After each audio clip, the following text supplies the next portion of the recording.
qorshahan oo caawa halkan loo fadhiyo oo degmooyinka in qayb qayb la isugu xiro hadda wuxuu ka socday hameenadan qaybta bartamaha oo shaqo fiican qabtay oo intaan oo mas-uuliyiina oo hay-adihii amniga iyo maamulkii degmooyinka oo iskaashanaya ay hameenba laba waax ama waax ay galaan ka soo qabtaan maaragtay cadowga ku dhuumaalaysanaya tuugada rabta inay maaragta dad ka dhacdo inta maaragta wadda waxyaalaha aan loo baahnayn oo bulshada dhibka ku ah iyo weliba mukhaadaraadka iyo waxyaalaha maanka dooriya degmooyinka lagu dhexayo in badan oo ka mid ah ay soo qabteen waa ku mahadsan yihiin caawadan hadda howlgalaa socda oo ay wadaan waxaan ku faraxsannahay inaad barnaamijkaas oo la magac baxay ama loo bixiyey qof iyo guri oo la rabo in lagu ogaado xogta qarsoon ee ku dhex jira guryaha lagu nool yahay iyo bannaankooda intaba wixii ka jira in la ogaado waa hubaa intiinaanu haddaa iskaashatiin oo sida hadda taliyuhu sheegayay 2023 aan ku jirnaa adinkoo mas-uuliyiina oo qof walba mas-uuliyadda uu meel ka hayo inaad iskaashatiin oo wada shaqaydiin oo wada jirtiin oo aad ogaatiin mas-uuliyadda caawa aad haydiin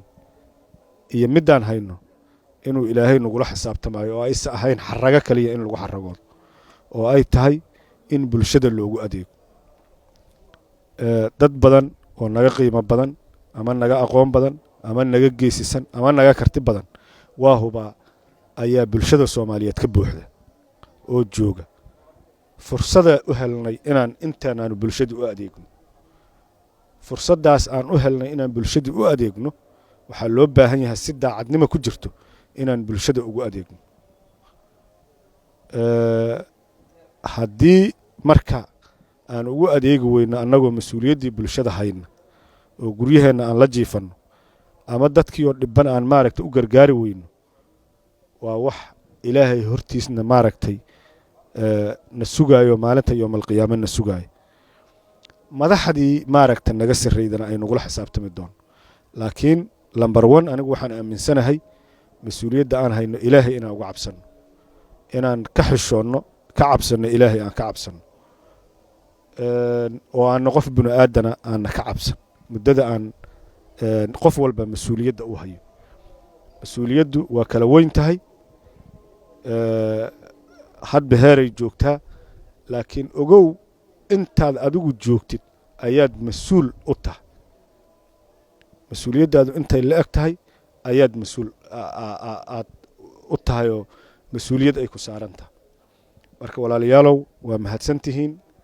waan kaga mahad celinayaa inaad halkan u fadhidiin inaad adinku annagoo iskaashanayna oo dhammaanteen aan isku xirannahay oo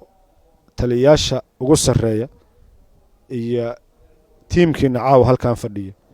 iyo gobolka banaadir guddoonka ugu sarreeya oo duqmadaala uu ugu sarreeya annaguna aan ku xigno iyo guddoomiyaashii degmooyinka haddii aan iskaashanno inteenaas cadowna ma faka karo mid bulshada dhibaayana ma faka karo waxaan rabnaa